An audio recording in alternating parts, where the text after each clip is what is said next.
नरेंद्र मोदी जी है जो कहते हैं वो करते हैं और एक ही टर्म में पूरा कर कर छोड़ते हैं। और दूसरी ओर हमारे मुख्यमंत्री केजरीवाल साहब हैं, उन्होंने जो जो कहा वो कभी नहीं, उन्होंने अपनी राजनीतिक पार्टी बना दी।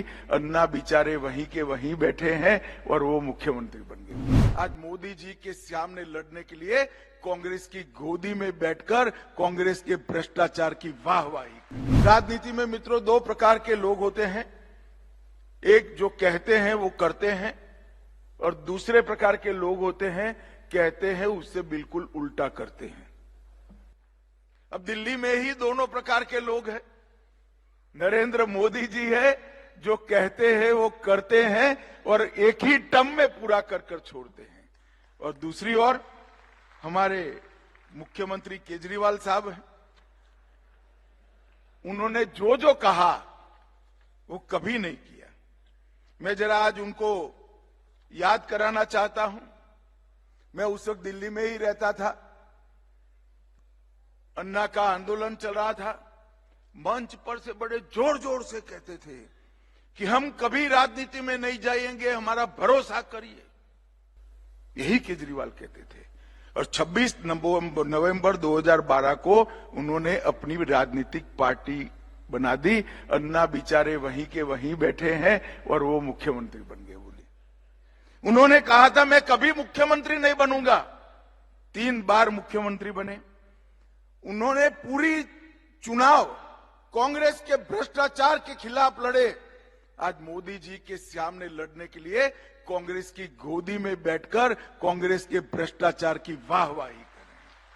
हलफनामे में कहा था कि हम वीवीआईपी की सुविधाएं नहीं लेंगे। सरकारी बंगला लिया, सरकारी गाड़ियां ली, सुरक्षा ली।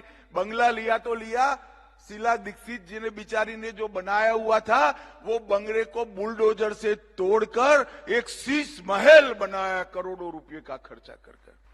केजरीवाल जी जरा आप याद करिए, आपने क्या कहा था? जन लोकपाल के लिए आपने आंदोलन किया था, उसकी धज्जियां उड़ाने का काम किया। शीला दीक्षित के खिलाफ भ्रष्टाचार पे कदम उठाएंगे, अब तक चुप्पी साधे हुए हैं। और शीला जी की भ्रष्टाचारी कांग्रेस पार्टी के साथ आपने गठबंधन कर दिया और आज दिल्ली में फिर से एक बार आप भ्रष्टाचार की गंगा बहाने का काम किया। मित्रों, इनकी ये जो एनजीओ से मुख्यमंत्री तक की सफर है वो केवल और केवल वादा खिलाफी, झूठ बोलना, बार बार बोलना और सार्वजनिक रूप से झूठ बोलने से भरी हुई सफर है। और उनके भ्रष्टाचार के लिए भी आज कांग्रेस पार्टी के भ्रष्टाचार की हम बात करते हैं।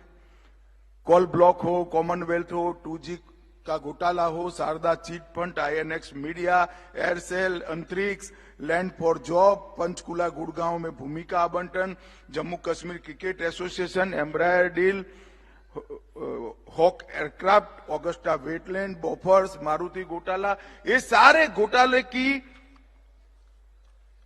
निंदा करने वाले केजरीवाल जी स्वयं आज क्या हुआ बताइए मुझे। दिल्ली में शराब घोटाला हुआ। ये शराब घोटाले में मुझे एक बात पर दिल्ली वासियों का खास ध्यान दिलाना है। पहली बार देश में ऐसा हुआ है कि किसी राज्य का शिक्षा मंत्री शराब घोटाले में जेल में गया है। जिनका काम शिक्षा का प्रचार और प्रसार करने का था, उन्होंने शराब का प्रचार और प्रसार करा, 2875 करोड़ का घपला किया और आज जेल में बैठे हैं। मनीष सिसोदिया भी जेल में, संजय सिंह जेल में, केजरीवाल जाते नहीं है जवाब देने के लिए। दिल्ली जल बोर्ड 78,000 करोड़ का घोटाला, बंगला घोटाला 125 करोड़ का और शीश महल के रिपेयरिंग में 9 करोड़ का घोटाला, क्लासरूम घोटाला लगभग बने ही नहीं और 5,000 करोड़ का हेरफेर है।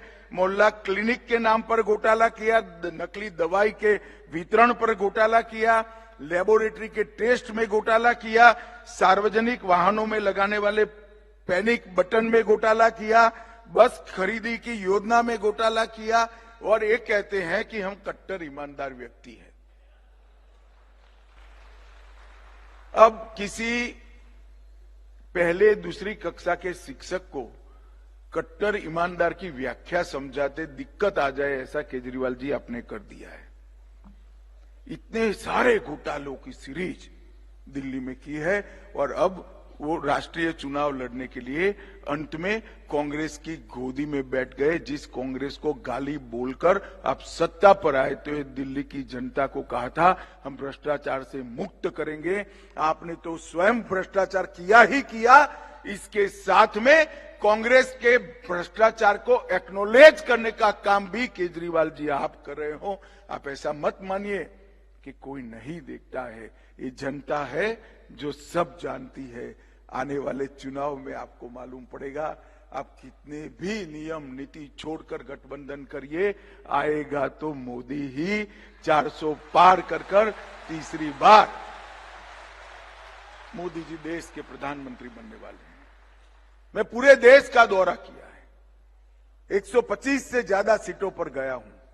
मैं आपको बताता हूं मित्रों, उत्तर गया, दक्षिण गया, पूरब गया, पश्चिम गया, मध्य में रहा, हर जगह पे आज युवा हो, महिला हो, बुजुर्ग हो, सभी लोग नरेंद्र मोदी के समर्थन में खड़े हुए दिखते हैं, क्योंकि 10 साल के अंदर मोदी जी ने देश को समृद्ध किया है, शिक्षित किया है, मोदी जी ने देश को सुरक्षित किया है और इस देश से आतंकवाद और नक्सलवाद को समाप्त करने का काम हमारे प्रधानमंत्री नरेंद्र मोदी जी ने